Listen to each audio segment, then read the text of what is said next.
کس کے سر سجے گا کشمیر کی حکمرانی کا تاج؟ فیصلے کی گھڑی آ گئی، شیر دھاڑے گا یا تیر چلے گا یا پھر عقاب کی ہوگی اونچی اڑان؟ فیصلہ کشمیری کریں گے۔ پہلے مرحلے میں آج میرپور ڈویژن میں میدان لگے گا۔ میرپور، کوٹلی اور بھمبر میں پولنگ ہوگی۔ 14 لاکھ سے زائد ووٹرز اپنا حق رائے دہی استعمال کریں گے۔ 3 اضلاع میں 2454 پولنگ اسٹیشنز قائم۔ الیکشن کی تیاریاں مکمل۔ 3000 سے زائد عملے نے ڈیوٹی سنبھال لی۔ انتخابی سامان حوالے کر دیا گیا۔ سیکیورٹی کے سخت اقدامات۔ 18000 سے زائد اہلکار تعینات۔ 1241 پولنگ اسٹیشنز انتہائی حساس اور 724 حساس قرار۔ 13 نشستوں پر پیپلز پارٹی، مسلم لیگ نون اور استحکام پاکستان پارٹی میں کانٹے کا مقابلہ متوقع۔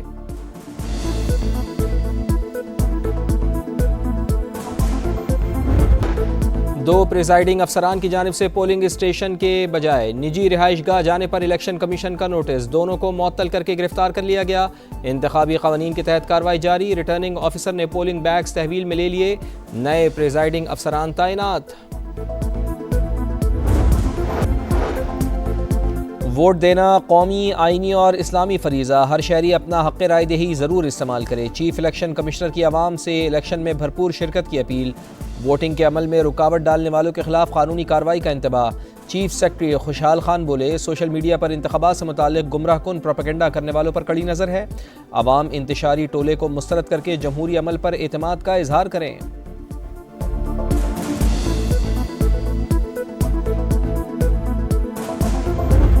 بات کا برا نہ ماننا بلاول بھائی، آپ میرے برخوردار ہو، اس کو کشمور نہ سمجھنا، یہ کشمیر ہے، کشمیر۔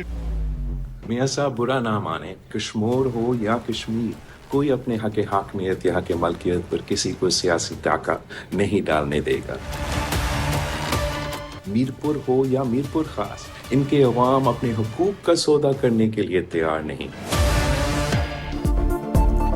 میاں صاحب برا نہ مانے، کشمیر ہو یا کشمور، میرپور ہو یا میرپور خاص، ان کے مزاج ملتے ہیں، کوئی اپنے حق حاکمیت پر سیاسی ڈاکہ ڈالنے نہیں دے گا۔ بلاول بھٹو کا نواز شریف کو جواب، کہا کشمیر اور کشمور کے عوام نے پہلے بھی مسلم لیگ نون کو مسترد کیا، اب بھی فیصلہ دہرائیں گے۔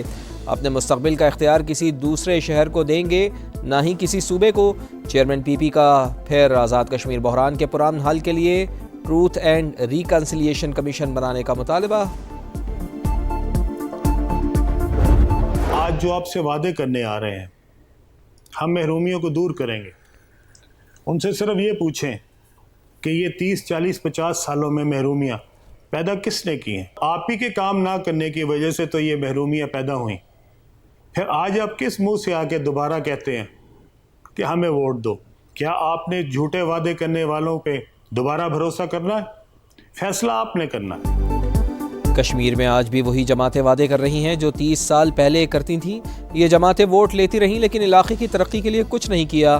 استحکام پاکستان پارٹی کے صدر عبدالعلیم خان کا ویڈیو بیان، کہا کشمیری محرومیاں دور کرنے کے وعدے کرنے والوں سے پوچھیں، انہیں کئی مواقع ملے، محرومیاں کیوں دور نہ ہوئیں؟ آئی پی پی کامیاب ہوئی تو آزاد کشمیر میں خوشحالی کا نیا دور آئے گا، علاقے کی ترقی ہماری ذمہ داری ہوگی۔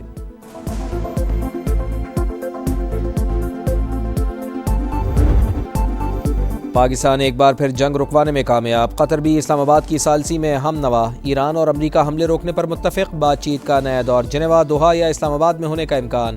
عرب میڈیا کی رپورٹ، لکھا مذاکرات کی بحالی کی تجویز پر واشنگٹن اور تہران نے مثبت رد عمل دیا، پاکستان اور قطر کو آگاہ کر دیا، ایران کا مذاکرات جاری رکھنے پر آمادگی کا اظہار بتایا، مذاکرات سے دستبردار نہیں ہوئے، صرف معطل کیا، بات چیت وہیں سے شروع ہوگی جہاں رکی تھی، سب سے پہلے آبنائے ہرمز سے متعلق معاملات پر غور کیا جائے، آبی گزرگاہ میں نیا روٹ ناقابل قبول ہے۔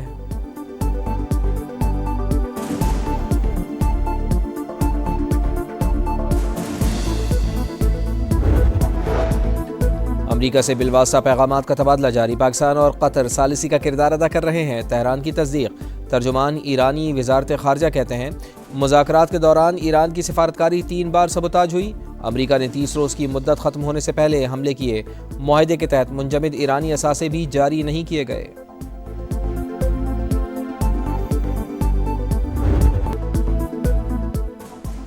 جنگ میں بریک یا نئی حکمت عملی، امریکہ نے ایران پر حملے روک دیے، 2 ہفتے سے جاری فضائی کارروائیاں معطل، ایران جنگ پر امریکہ میں اختلافات، حملے جاری رکھنے پر نائب صدر اور عسکری حکام کو خدشات، جے ڈی وینس اور جنرل کین کا ایران سے جنگ بڑھانے پر احتیاط کا مشورہ، ہتھیاروں کے ذخائر تیزی سے کم ہو رہے ہیں، خطے میں طویل فوجی مہم کے وسیع خطرات ہیں۔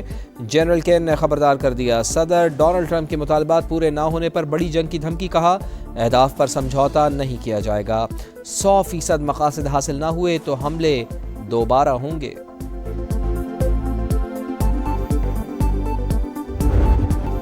واشنگٹن اسٹریٹجک فیصلہ سازی پر تھکن کا شکار، ان کے پاس کوئی واضح حکمت عملی نہیں، امریکہ نے حملے روکے تو ہم نے بھی روک دیے، دوبارہ شروع ہوئے تو جنگ مزید پھیل جائے گی۔ ایران کا اعلان، امریکہ سے مفاہمتی یادداشت کی شقوں پر عمل کرنے کا مطالبہ، فوجی ترجمان کے مطابق امریکہ جنگ کے دوران اہداف حاصل کرنے میں ناکام رہا، ٹرمپ انتظامیہ اب نئی حکمت عملی بنانے کی کوششیں کر رہی ہے، جب تک امریکہ حملے نہیں کرے گا ہم بھی نہیں کریں گے۔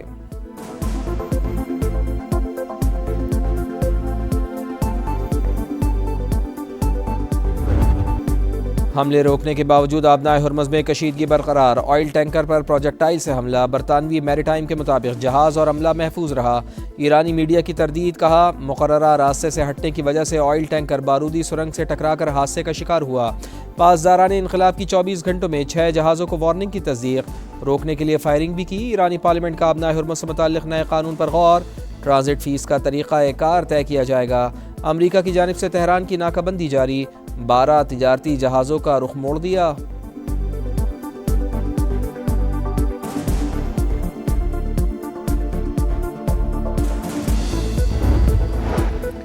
ایرانی صدر نے شہری انفراسٹرکچر پر حملے جنگی جرائم قرار دے دیے، عالمی فورم پر آواز اٹھانے کا عندیہ، کہا انفراسٹرکچر پر حملوں کے ذمہ داروں کا احتساب ہونا چاہیے۔ ایرانی وزیر خارجہ کہتے ہیں صرف امریکی اڈوں کو نشانہ بنا رہے ہیں، خطے کے ممالک کو نہیں، تنازع ختم ہونے کے بعد پڑوسی ممالک کا اعتماد بحال کیا جائے گا۔ ایران کی بحیرہ کیسپیئن میں بحری جہاز پر یوکرینی حملے کی مذمت، ناظم الامور کو طلب کر کے احتجاج ریکارڈ کرایا۔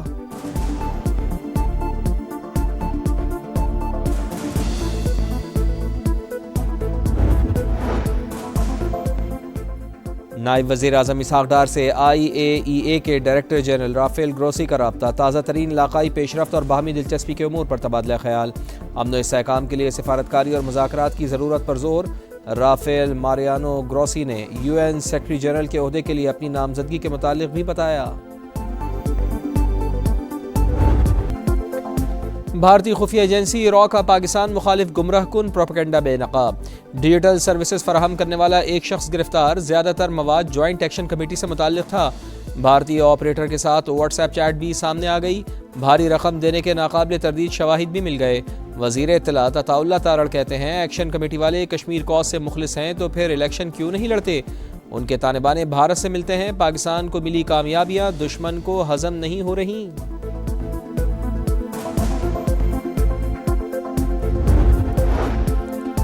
بھارتی وزیر دفاع کا بیان، اندرونی سیاسی مسائل سے توجہ ہٹانے کی کوشش، خواجہ محمد آصف نے بھارتی ہم منصب کے بے بنیاد الزامات مسترد کر دیے، واضح کیا کہ جموں و کشمیر بین الاقوامی طور پر تسلیم شدہ متنازع علاقہ ہے، بھارت سیاسی بیانیے کے ذریعے متنازع امور پر حقائق نہیں بدل سکتا، بھارتی حکومت کے بیانات خطے میں امن کے لیے نقصان دہ ہیں۔ 22,000 ارب روپے خرچ کرنے کے بعد یہ انسانوں کے رہنے کی بدترین جگہ بن گیا ہے کراچی۔ وفاق ہمارے پیسے نہیں روک رہا، وہ ہمارے پیسے برابر دے رہا ہے ہمارے نام پر۔ یہ جو ہماری سندھ سرکار ہے وہ آپ کے نام پر لیے ہوئے پیسے کو آپ پر خرچ نہیں کر رہی۔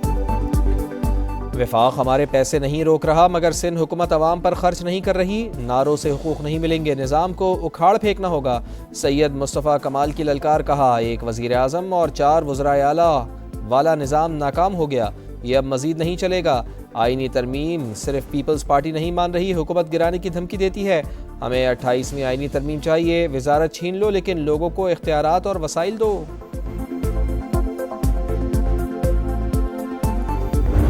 یہ عہدے مانگتے نہیں ہیں، جو عہدے کے لیے منع کرے اس کو دیا جائے، جو سازشیں کرے اس کو دیا جائے۔ سندھ حکومت کو گرائیں گے انشاءاللہ، ورنہ اور کسی کی اوقات نہیں ہے جسے گرایا جائے۔ جو عہدے کے لیے سازش کرے اس کو دیا جائے یا جو نہ مانگے اس کو دینا بہتر ہے۔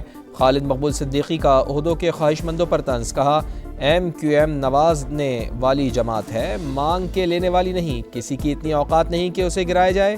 سندھ حکومت پر بھی تنقید، کہا اگر سڑکوں پر نکل آئے تو ایوانوں میں بیٹھنے والوں کو نکلنا پڑے گا، سندھ حکومت کو گرائیں گے۔ کوئی اور نہیں، کراچی کو ہم ہی بنائیں گے، پیپلز پارٹی کا مخالفین کو کڑا جواب۔ ناصر حسین شاہ کہتے ہیں سندھ کی تقسیم کبھی نہیں ہوگی، شوشے چھوڑنے والوں کو سنجیدہ نہیں لیتے۔ الزام لگانے والے بتائیں وہ وفاق میں رہنے کے باوجود کون سا منصوبہ کراچی کے لیے لائے۔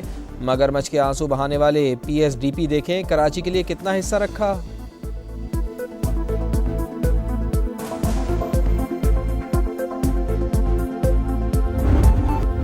بھارت کی آبی جاری ہے، چناب میں پانی کا بہاؤ تیز، مرالا، خانکی اور قادر آباد پر پانی کی سطح بلند۔ چنوٹ میں جنگ روڈ پر متعدد بستیاں پانی سے متاثر۔ ہیڈ محمد والا پر سیلابی صورتحال، قریبی بستیاں نشیبی علاقے زیر آب۔ ہیڈ بولوکی اور سدھنائی پر بھی سیلابی صورتحال، منگلا اور تریمو پر نچلے درجے کا سیلاب متوقع۔ ہیڈ پنجنت پر پانی کے بہاؤ میں اضافہ، گڈو بیراج پر نچلے درجے کا سیلاب۔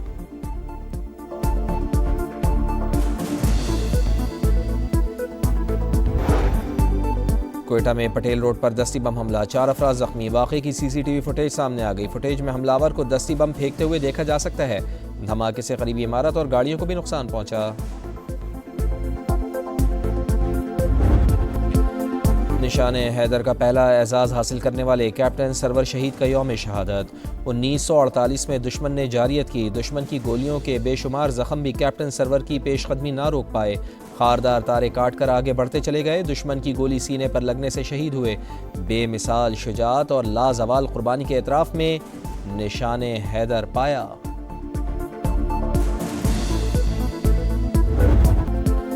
پاکستان اور ویسٹ انڈیز کے درمیان پہلے ٹیسٹ میچ کے دوسرے روز کا کھیل ختم۔ پاکستان نے 3 وکٹوں پر 199 رنز بنائے۔ شان مسعود 88 اور سلمان علی آغا بغیر رنز بنائے وکٹ پر موجود۔ ویسٹ انڈیز کی ٹیم پہلی اننگز میں 311 رنز بنا کر آؤٹ ہوئی۔ شائع ہوپ 92 رنز بنا کر نمایاں، محمد علی نے 4، محمد عباس نے 3 وکٹیں اڑائیں۔